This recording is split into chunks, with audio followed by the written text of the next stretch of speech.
Assalamualaikum warahmatullah. Perkenalkan, nama saya Syafira Nailul Lutfiana dari kelas 4E PGSD UPI Kampus Cibiru dengan NIM 1904833 dengan mata kuliah Pendidikan Lingkungan Hidup. Halo anak-anak, bagaimana kabarnya hari ini? Nah, kali ini Ibu akan menjelaskan mengenai air bersih dan sanitasi yang layak. Air bersih jelas sangat penting untuk hidrasi dan produksi makanan. Namun selain itu, sanitasi juga menjadi hal penting yang harus diperhatikan terkait ketersediaan air bersih.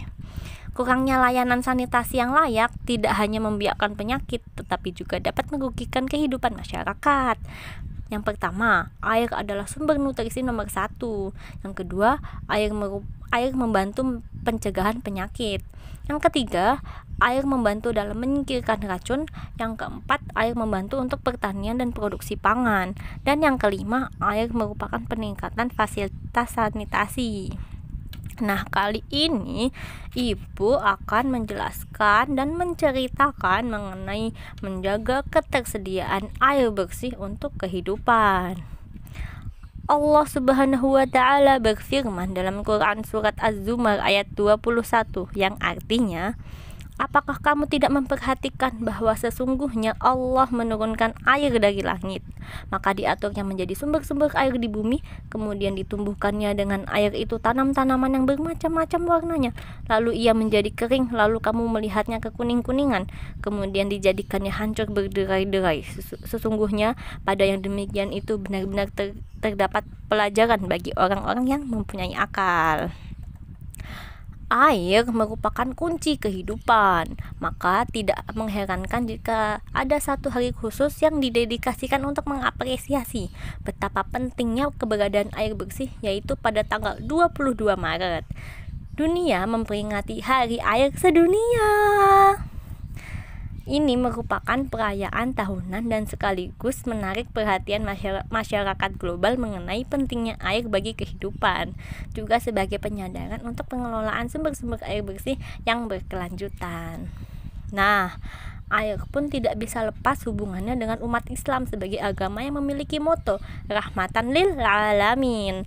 Jika meninjau kembali cara Rasulullah Shallallahu Alaihi Wasallam bersuci dan ajarannya mengenai air dan buang air, maka di dalamnya ada pendidikan bagaimana seharusnya seorang muslim menggunakan air. Air yang Allah turunkan dalam bentuk air hujan yang berasal dari awan menjadi anugerah yang sangat luar biasa bagi kehidupan umat manusia. Tanpa air, tidak mungkin manusia dapat mempertahankan hidup dan kehidupannya. Allah Subhanahu wa taala berfirman dalam Quran surat Al-Furqan ayat 48 dan 49 yang artinya, dialah yang meniupkan angin sebagai pembawa kabar gembira dekat sebelum kedatangan rahmatnya hujan, dan kami turunkan dari langit air yang amat bersih agar kami menghidupkan dengan air itu negeri tanah yang mati, dan agar kami memberi minum dengan air itu sebagian besar dari makhluk kami, binatang-binatang ternak dan manusia yang banyak. Nah, anak-anak, berikut ini ada beberapa cara yang dapat kita lakukan untuk menjaga kelestarian dan keberadaan air di bumi kita ini. Yang pertama yaitu menjaga kebersihan lingkungan. Kebersihan lingkungan adalah hal yang mutlak yang harus kita jaga demi menjaga keberadaan air agar tidak tercemar oleh limbah dan kotoran. Adalah tugas kita bersama untuk selalu menjaga kebersihan sungai, selokan, dan sumber-sumber air yang kita butuhkan. Yang kedua yaitu menghemat penggunaan air. Penggunaan air secara berlebihan dan tidak bertanggung jawab dapat berakibat pada bencana kekeringan.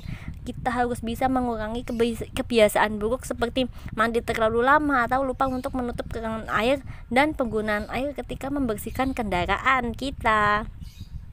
Pemborosan penggunaan air bisa mengakibatkan berkurangnya sumber air yang ada dan akan berdampak sangat buruk saat terjadi musim kemarau. Air yang digunakan dengan boros dan tidak bertanggung jawab bisa menyebabkan kekeringan.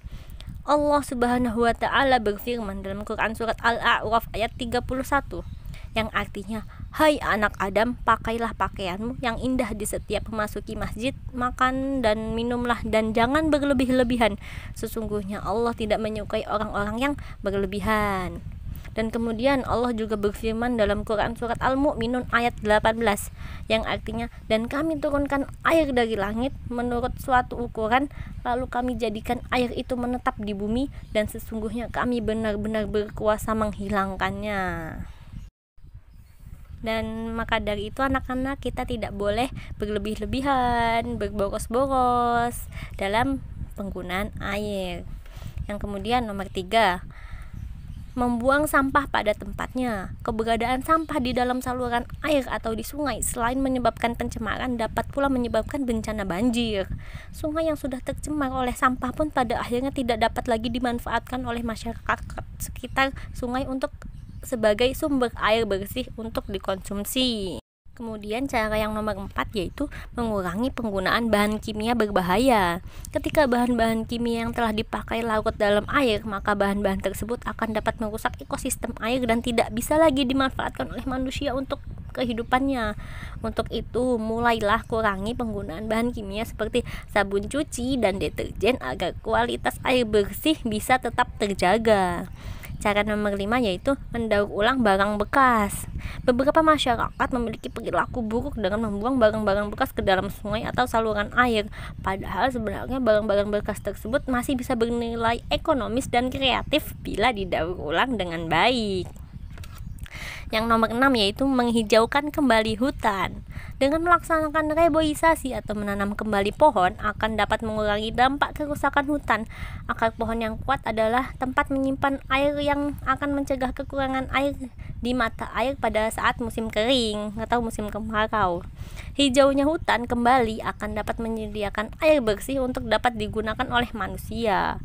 Hutan yang hijau dapat memberikan mata air alami dan kebersihan air lebih terjamin. Yang ketujuh, mengecek saluran pipa air rumah secara rutin. Ini untuk mencegah kebocoran pipa dan pemborosan air akibat terbuangnya air secara percuma dalam volume yang cukup besar. Dan kemudian cara yang terakhir, cara yang nomor 8 yaitu menciptakan lingkungan yang asri. Dengan lingkungan yang asri, maka lingkungan di sekitarnya dan ekosistem di sekitarnya akan terjaga dengan baik. Perairan pun tidak mudah untuk tercemar dan bersih. Dalam menciptakan lingkungan yang asri tersebut bisa dilakukan dari rumah kita sendiri loh anak-anak. Lingkungan rumah yang asri akan menciptakan fungsi lingkungan hidup tersebut menjadi bersih. Begitu juga dengan air yang dipakai dan dikonsumsi. Pemakaian air untuk kegiatan sehari-hari menjadi bersih dan tidak tercemar akibat lingkungan rumah yang indah, bersih, dan asri. Nah, cukup sekian anak-anak penjelasan dari Ibu mengenai menjaga ketersediaan air bersih untuk kehidupan. Sampai jumpa. Assalamualaikum warahmatullahi wabarakatuh.